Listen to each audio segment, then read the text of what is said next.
Yo, yo, yo, yo, yo, yo, yo, yo, yo, yo.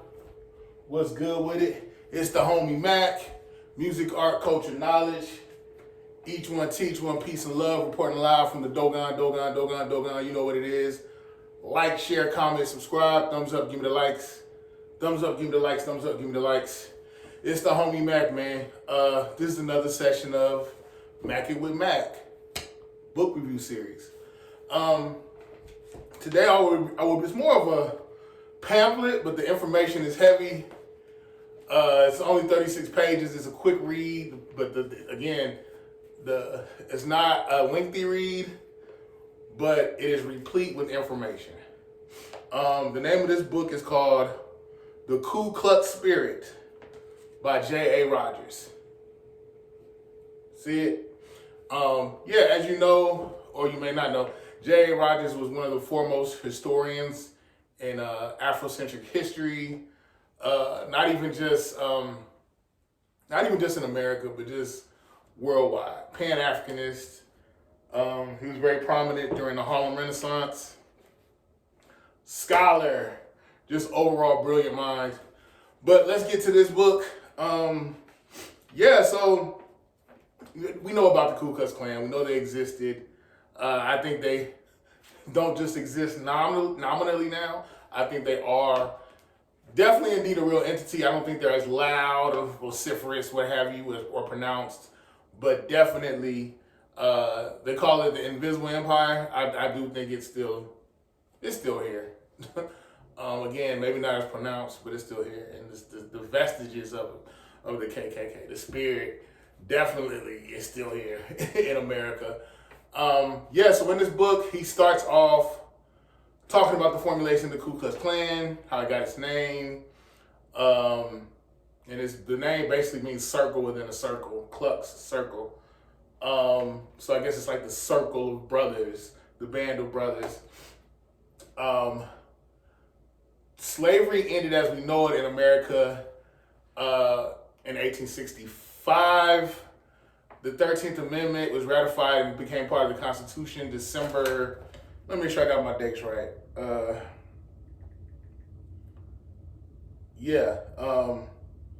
December 18th, 1865, the 13th Amendment was adopted as part of the Constitution, immediately freeing more than 100,000 enslaved people.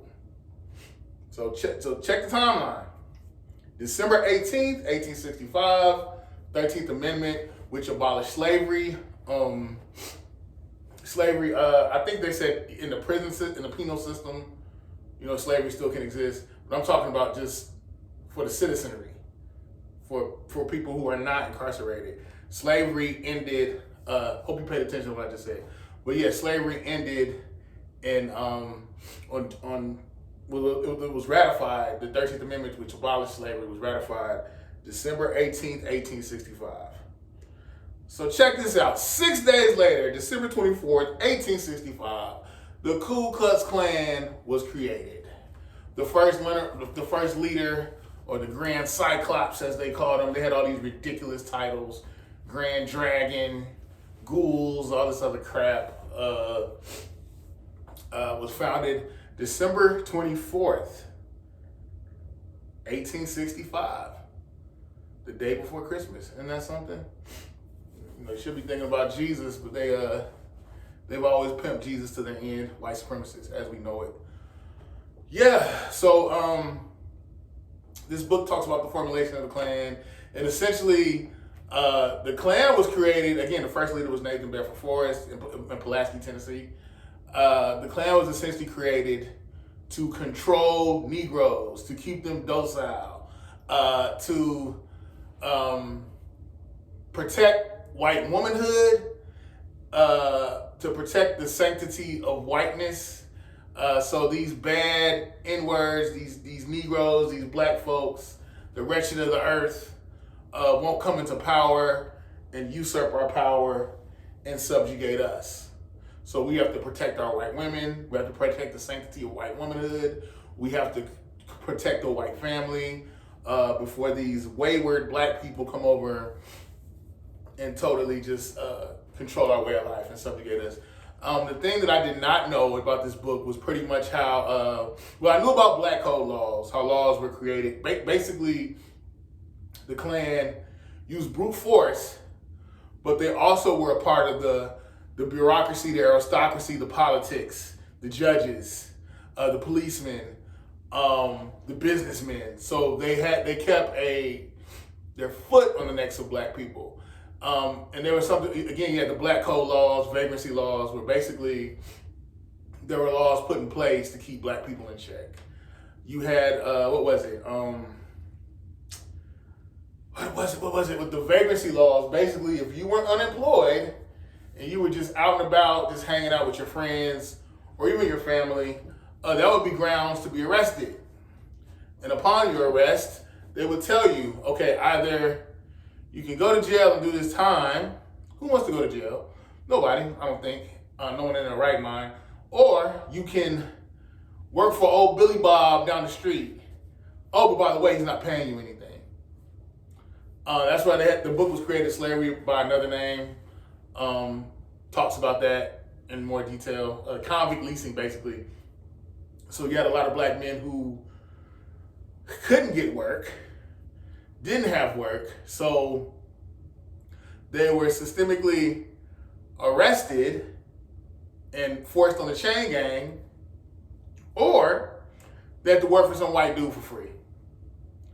And it's sad because it's like, crap, I don't want to go to jail. I want my freedom. So I guess I'll just go work off this debt. But the thing is, you could be doing that for years and not get paid a dime. So how are you going to take care of your family? How is your woman going to honor and respect you as the head of a household when you don't have any income? When you have white men using bureaucracy and brute force to hold you down, to keep you down. That's why when people want to talk about I am not my ancestors, you're right, you're not. You can deal with half of the bullshit they dealt with. Not even half. Some of y'all cry when Instagram goes down, or when Twitter or X goes down, Facebook, whatever goes down. Y'all be about to lose your minds. Okay, you couldn't deal with openly egregious, violent white supremacist tactics with no type of recourse to help you. You couldn't deal with that. Most of y'all couldn't. Especially the ones bragging about, I am not my ancestors. But anyway, let's see.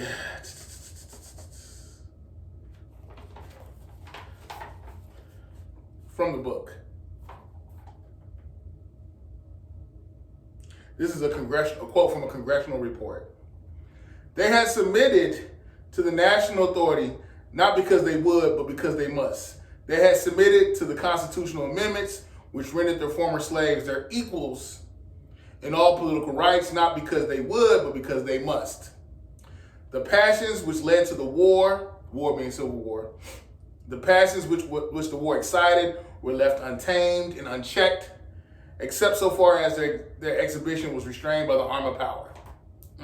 So yeah, that's basically saying, that congressional report gives the context of white supremacy in the South, specifically the KKK, the social context, the milieu that existed. Reconstruction starts. Slavery is abolished. Through government intervention, government policy, a lot of the Klansmen were kept in check. They still did egregious things, but they were not allowed to do it legally, so they would do it in a very dark, roundabout, evil way. This is why a lot of Republicans to this day are very, they want small government because they don't want any government, because they feel like with little government intervention, it's easier for them to screw certain people over.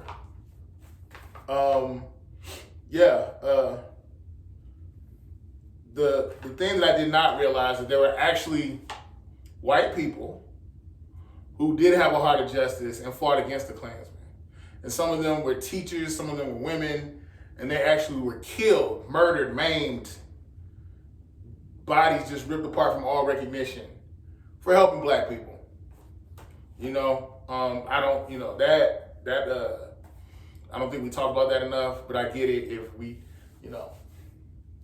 if some black people still feel some kind of way. I mean, but I guess I was just saying that to say that there were white people rather, who I feel truly had a heart of justice. I don't think it was necessarily about just crippling the South economically.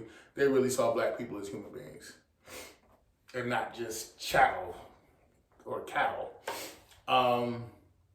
Yeah, so in this book, it talks about how, I think they said over, because what, Reconstruction, 1865. So this book goes from 1865 to early 1900s, so like 1865 to 1913, 1915, that era. That's the historical context. So basically within that time frame, they're saying anywhere from 40 to 50,000 people were murdered by the Klan. White people who they said they were nigger lovers and loyalists to the North, or loyalists to just black people. They killed a lot of them. And then naturally they killed a lot of black people. There were a lot of black people, black men specifically, getting castrated, lynched, flayed, and by flayed meaning skinned alive, tortured. Like, I have no words, you know. And I know some people say, well, Maurice, why are you still talking about this? Because this is interwoven between the fabric of American history. It doesn't need to be forgotten. We need to see this and say never again, you know. And one thing that I thought was interesting in this book, it was said, actually, J.A. Rogers pointed out how some black people actually looked at the Klan as causing division among white people, which it did. I never thought about that. There were some black people that were like, you know what? Really, y'all started this problem, and y'all need to solve this problem. You know, and when I say this problem, white supremacy, it's going to take white people to fix that. You know, sorry, not sorry. But yeah, and then I think one of the things that I thought was really interesting about this book was he talked about how, you know, white fear, the impetus behind a lot of destruction of black bodies has been white fear. They feared losing property. They feared, as a matter of fact, you had slave owners that got reparations. But it's a problem when foundational black Americans, ADOS, American Descendants of Slavery, make a decree or make a demand rather for reparations, but we're bogus. But you gave people who enslaved black people reparations. Crazy. But yeah, I want to read the aim of the Klan. When the Klan, which was but the Confederacy in its nightcaps and nightgowns, once controlled the South, it planned to get control of the Army, the Navy, the Treasury, and other instruments of government. When the government that had been so painfully and laboriously built by the people of the nation had once been undermined, a monarchy would have been set up as a note, the absolute power that was wielded by the Grand Wizard. The Ku Klux Klan, Grand Cyclops is not the highest title, it's Grand Wizard. The KKK was a formidable conspiracy against the liberties of the American people. It is evident that there would have been a Klan of some sort, even if the Negroes had not been given the vote. So,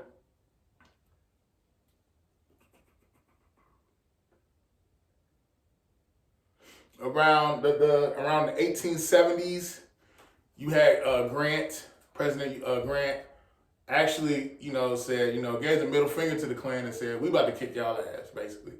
So they sent the Navy, they sent the Army down there to interrupt the Klan.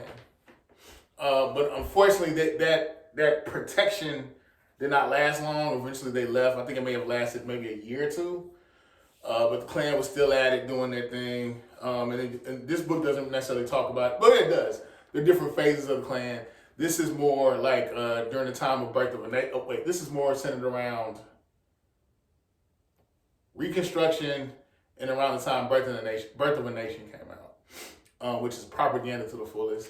But yeah, this book to the core, it just gets to the point that white fear is destructive. White fear is destructive. And one of the things I thought was kind of weird was They actually would try to use superstition to scare people. They would try to act like they were actual ghosts when they're wearing their hoods, and saying that they were the spirits or the souls, the spirits of dead Confederate soldiers. Bogus shit. But yeah, good read. Check this out. The Ku Klux Spirit. It's the homie Mac, man, signing out from the Dogon. Each one teach one. I'm out.